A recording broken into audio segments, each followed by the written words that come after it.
selamat datang di bacaan energi update untuk bulan April, Mei, dan Juni 2020.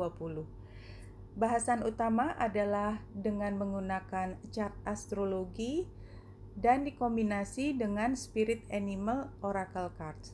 Untuk masing-masing bulan, saya menggunakan chart dari New Moon. Jadi untuk bulan April, saya gunakan New Moon in Aries, ya, yang terjadi pada tanggal 24 Maret 2020.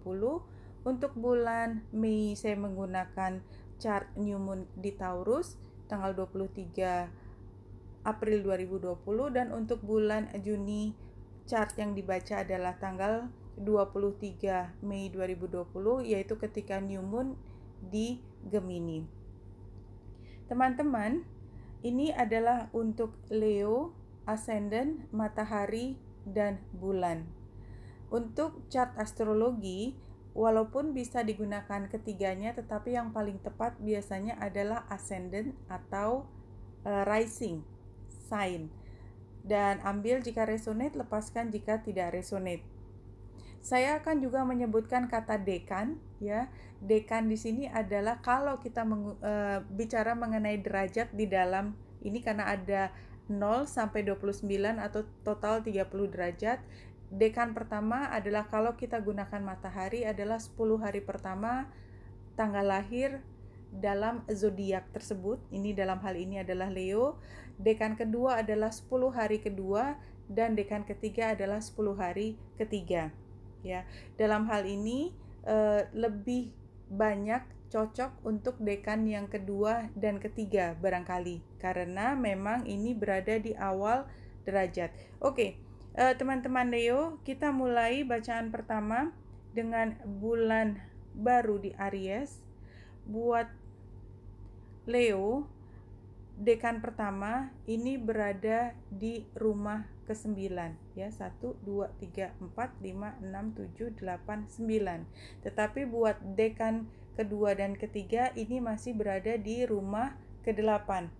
Jadi buat teman-teman di dekan pertama ini sudah melewati satu masa pembelajaran yang panjang dan lebar mengenai bagaimana membagi harta yang baik, ya.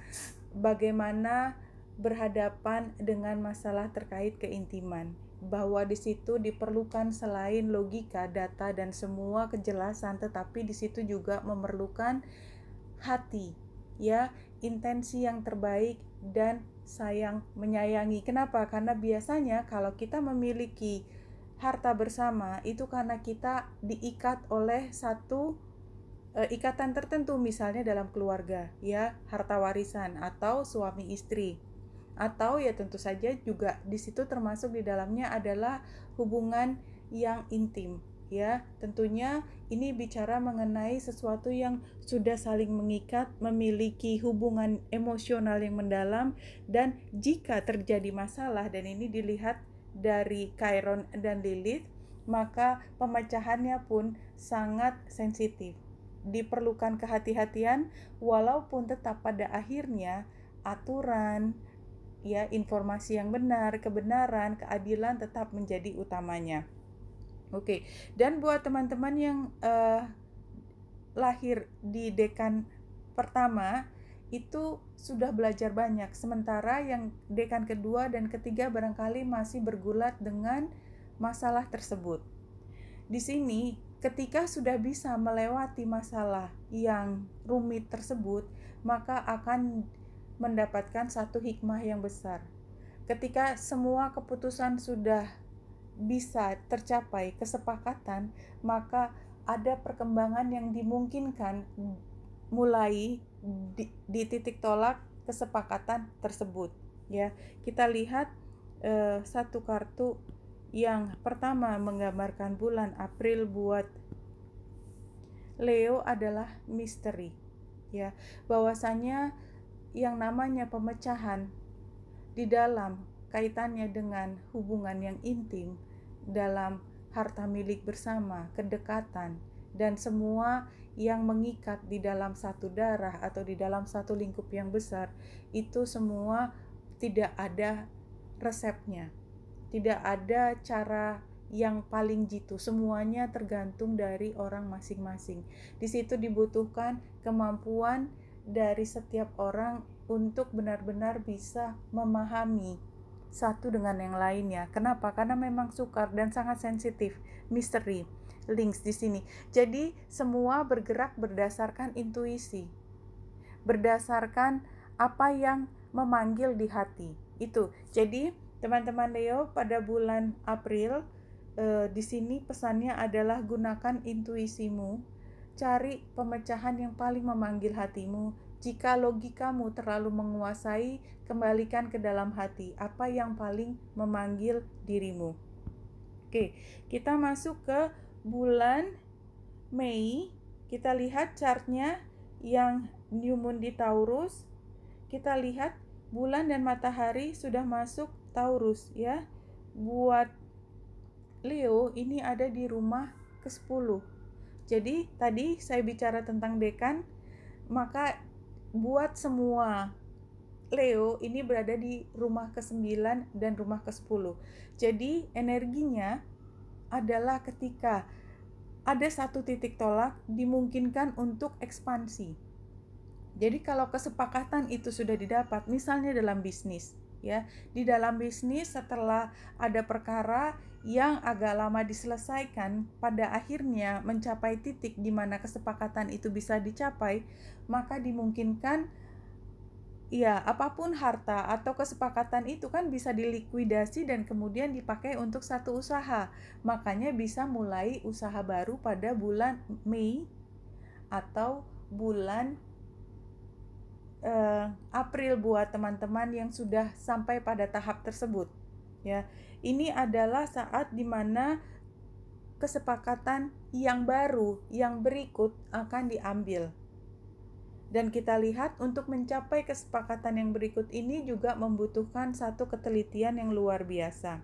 Kita lihat Venus trine dengan Mars. Di sini masing-masing punya kebutuhan untuk ya mencapai keuntungan yang sebaik mungkin, dan ini adalah situasi yang sangat mendukung. Hanya saja yang sangat perlu diperhatikan adalah bagaimana hal tersebut bisa sesuai dengan dukungan dari aturan, kebiasaan, dan lain sebagainya. Kenapa? Karena ternyata bulan dan matahari ini juga conjunction dengan Uranus di Taurus, yang menunjukkan kalau cara yang lama tidak boleh dipakai lagi untuk kesepakatan kali ini. Percayalah bahwa perubahan yang besar itu perlu untuk menjadi pilihan. Ya, jangan kembali ke rute yang lama. Oke, kita lihat dari kartu yang menggambarkan bulan Mei buat Leo. Fiton, healing. Iya, jadi cara yang lama itu ada hal yang membuat menjadi masalah atau berpotensi masalah ke depan. Oleh sebab itu, kita butuh waktu panjang untuk healing, dan ini diingatkan sebelum terjadi masalah besar di masa depan. Maka dari sekarang kuncinya adalah merencanakan lebih baik, menggunakan pengalaman lalu sebagai basis untuk mengambil keputusan yang lebih baik ke depan. Oke, kita lanjut bulan Juni. Pada bulan Juni kita melihat chart new moon di Gemini tanggal 23 Mei 2020. Bulan dan matahari membentuk grand trine dengan Saturnus, Pallas Athena, dan berdekatan dengan Jupiter dan Pluto. Nah, ini grand trine dengan Juno di Libra. Leo ini adalah tempat yang sebenarnya sangat mendukung untuk Leo ketika membuat perjanjian yang lebih jelas dalam perkara ini. Dan ini adalah situasi yang sangat mendukung, sehingga sepertinya apapun yang dicari penyelesaian masalahnya bisa dilakukan dengan baik di situasi yang sangat tidak mendukung, ya. Jadi di sini ada dua hal.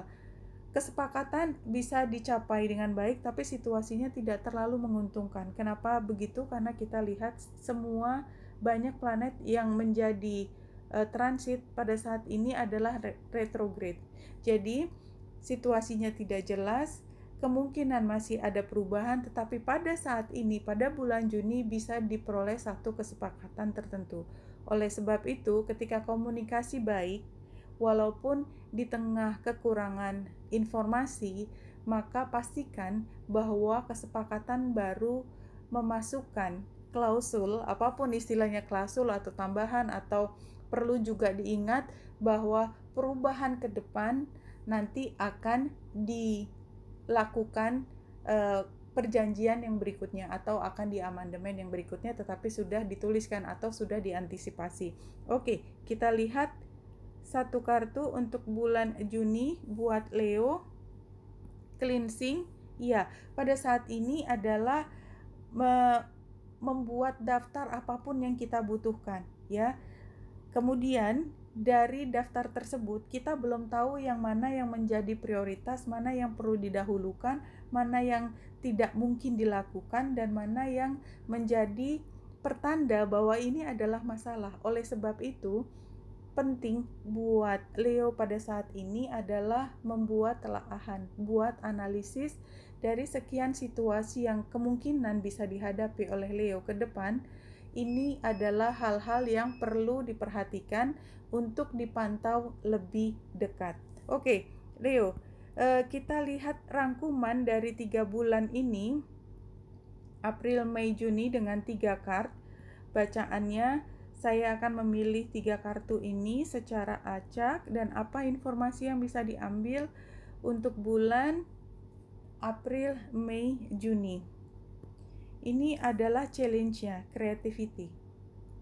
Creativity adalah mulai untuk mengambil satu keputusan dan mulai mengembangkan. Dan sebenarnya tadi kalau kita lihat dari bacaan astrologi, ini adalah saat yang potensi ketika kita sudah bisa mencapai kesepakatan yang pertama setelah masalah yang panjang bisa diselesaikan, maka kita bisa mulai sesuatu yang baru. Ini challenging pada saat yang bersamaan, karena kemudian kita perlu lagi menilik untuk kesepakatan yang berikutnya, untuk cara berkreasi yang berikutnya. Bagaimana ke depannya hubungan ini. Kenapa hubungan? Karena memang ada kaitannya dengan lebih dari satu orang. Yang kedua, ini terkait dengan status, ya, karena dia ada di rumah ke-10 juga. Taurus adalah rumah ke-10.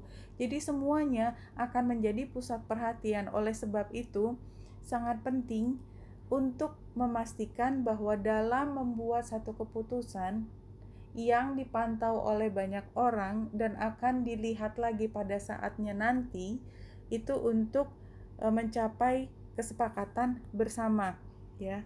Advice-nya adalah protection. Tadi ini sebagai advice, berarti kalau kita sudah mampu mengantisipasi, kita lakukan analisis yang baik, maka kita bisa membuat langkah-langkah untuk mitigasi atau untuk mengurangi risiko terbesar di masa yang akan datang. Itu adalah bentuk proteksi. Ada berbagai cara proteksi, termasuk asuransi, kan? Outcome-nya adalah healing. Outcome-nya adalah pada saatnya nanti kita belajar panjang dari pengalaman yang tidak mudah di beberapa tahun terakhir, maka mudah-mudahan kesepakatan yang berikut dan barangkali masih menyangkut harta bersama yang tadi kita bicarakan, tetapi dengan cara pandang yang berbeda, kita akan bisa membuat katakanlah kerjasama ini, project ini, kreativitas ini bisa berjalan dengan baik tanpa harus banyak melakukan perbaikan yang dimulai dari masalah yang berikut. Oke, Leo, wanita indah di sini, semoga membantu. Salam hati dan cahaya.